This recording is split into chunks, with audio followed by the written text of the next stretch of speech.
Congratulations, Phoebe. Finally, Phoebe has said yes to her boyfriend. Bamutadde Kakaweta era bategeka kukyala na Kwanjula. Congratulations, Phoebe. Welcome to Ocean Media. Subscribe for more updates, like, share and comment. Tewera video kunyiga notification bell obenga notified when take out video empya bannange.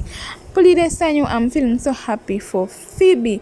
Phoebe olunaku olwaleero olunaku lweggulo yageze na postinga video nga akwese face y'omwami we bannange netumunoonya paka we twamuguddeko. Olunaku olwaleero omwami asazeewo proposing bwato asazeewo bagendeko kaddina wamu ne Dr. Halima ne mikwano gye egimu babeerewo nga bamuteekako akaweta bamunaanika akaweta. Phoebe nga talina kyamanyi yadde n'akatono. Bitandise nno bwe biti kansooke nkutandike wa Dr. Halima nga kyateekateeka agenda omukolako enjala na biki byonna olwo balyoke bagende ku kaddina balyoke bayite Phoebe ajje bamuteekeko akaweta.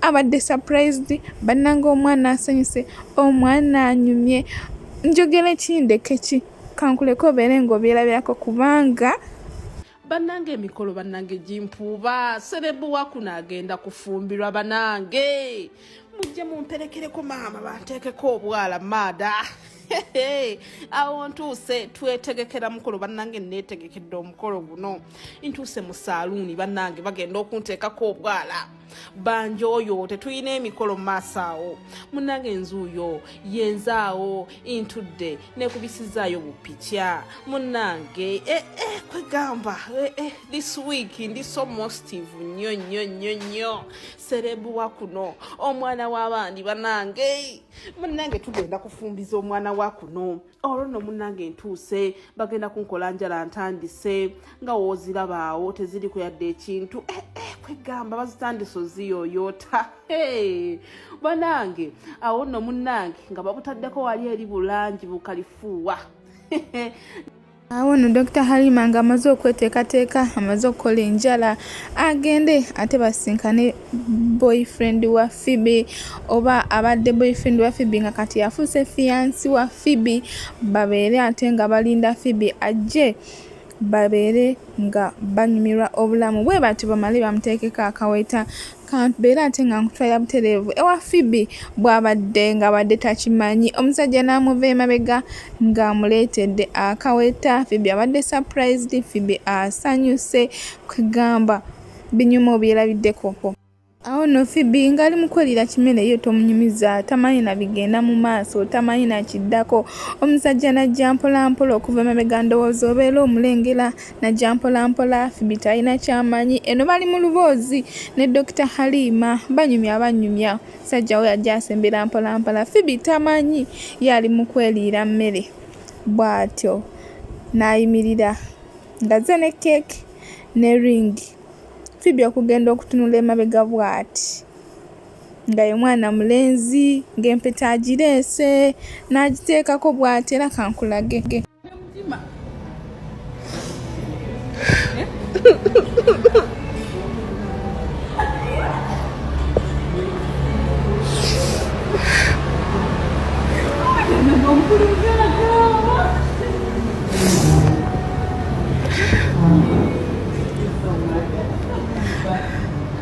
Bannange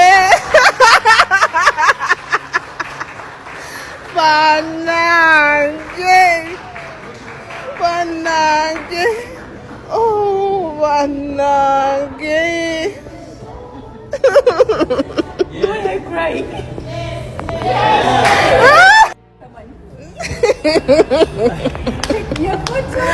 bannange wow. Oh my God. Oh. Hey mama. The bride is the groom? Oh no. Nedda baba. No. Nedda. No. Nedda. Yeah, No. I mean, the bride is the groom. So now Phoebe ekimubuusizza. Dr. Halima abadde atandise okukaaba tears of joy ng'amusanyukirako amuwulirirako essanyu. Bannange olina mukwano gwo nga Dr. Halima, omuntu asobola okuwulirirako essanyu n'akukaabirako olw'essanyu ly'ogenda okutuukako oba olw'ekkula ly'ogenda okutuukako oba olw'ekintu ekirungi kyonna kyonna ekibeera kituuseewo mu bulamu bwo, n'akukaabirako tears of joy, n'akusanyukirako. Bannange nnoyongera okwebaza Dr. Halima ne Phoebe okuuma omukwano gwabwe. Abaana bangi okuva bwe basinkana ba tiktokers bonna baayawukana, abamu beevuma, abamu bakola ki, naye bo basobodde okuuma omukwano gwabwe. Congratulations once again Phoebe, I'm so happy for her. She's such a darling, she's deserve it. Kuba abadde akisaana mu butuufu, kuba Phoebe muntu wa mutima mulungi, ali jolly, ayagaliza.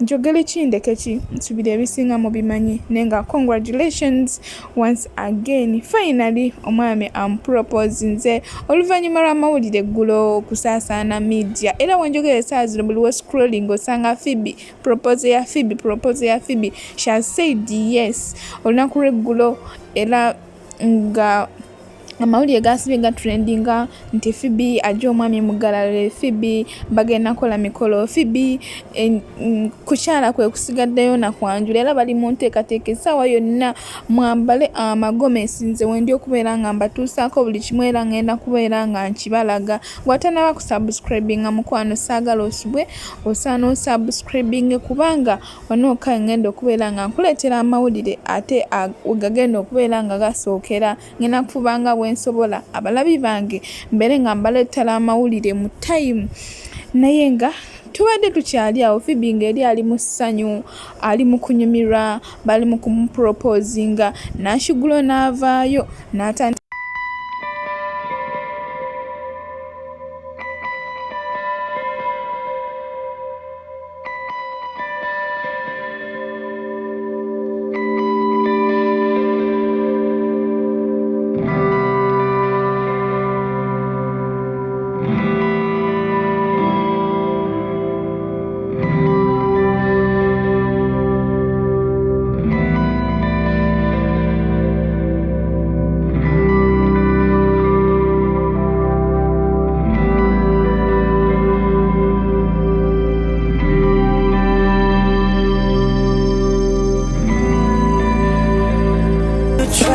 Congratulations Phoebe once again. Yatubadde tukyagenda mu maaso nga Phoebe ali eri bamuteekako akaweta, ali mu ssanyu eritagambika, n'akigulo nga ali eri ali ku live nga kyamukola ng'agamba nti Phoebe ye muntu atasima. Kuba ffenna tugirako bulungi Phoebe ne Nakigulo baali ba mukwano ng'amukubira obulango amulangira nga beeyisa badda wano badda wali nga ba mikwano ogutagambika. Ne Phoebe ne we yagenda e Dubai yateranga kubeera ne Nakigulo, bw'atyo n'avuddeyo n'amukola live nti mu ba tiktoka bonna omwaka guno Phoebe ye muntu atasiima, ye muntu ataagalika, n'omukolerako kano n'omukolera kali, naye ng'akulabanga akola ebitamala. Kankulageko kubanga Nakigulo mubi asinga obutajjukira, asinga enkwe, asinga obulungi weewo wentandikidde. TikTok asinga obubbi ye Wini wa Mami. Namwe emitwalo 2 Wini wa Mami mumumanyi, namwe emitwalo 4 n'atekayo post emunaddamu omukubira abasonga aziramu lufuula nnenge. TikTok owokubiri asinga empisa embi, oba omutima omubi, oba obutasiima, oba obutajjukira, oba mbyogere ntya. Waliwo omuntu gwoba ng'oyagala nnyo n'okola kino n'okola kiri n'okola kiri n'akulaga ng'akusasulamu mazzi. Obutasiima, obutavaluinga bantu, like valuing a friend, kola ki Phoebe. TikTok asiza ofuna ebizibu mwaka Sefuku. Ate era TikTok gwensinza okwagala mwaka Sefuku. Oyo aliddeezo. Bwekityo nze nnyongera okuyozayoza Phoebe, ntusaba Katonda olugendo lwatuuseeko oba essanyu lyamuwadde essaawa zino alimuwerere ddala libeere lya lubeerera. abawa obufumbo obulungi abawa ezzadde eddungi abawe buli kirungi kye bayayanira mu relationship yaabwe. Kunzi kuno buli mukyala yeetaaga omusajja amwagala mazima ddala. Beerayo ng'osaba Katonda akuwa omusajja akwagala atakuyise mu maaso anaakwagala ebyabalungi. Ninongolokoza bwe yabalabye vidiyo yange to the end ne mulaba obulango nga temubusikipinze mikwano. Ndi musiyonza bakatonda be kye musinga okwagala abalikinga abasharinga abasubscribing abakomentinga nsiima nnyo mikwano. Okyaliko Olchan Media, subscribe for more updates, like, share and comment. Tolabira okunyinga notification bell obenga notified bwe nteekawo vidiyo empya.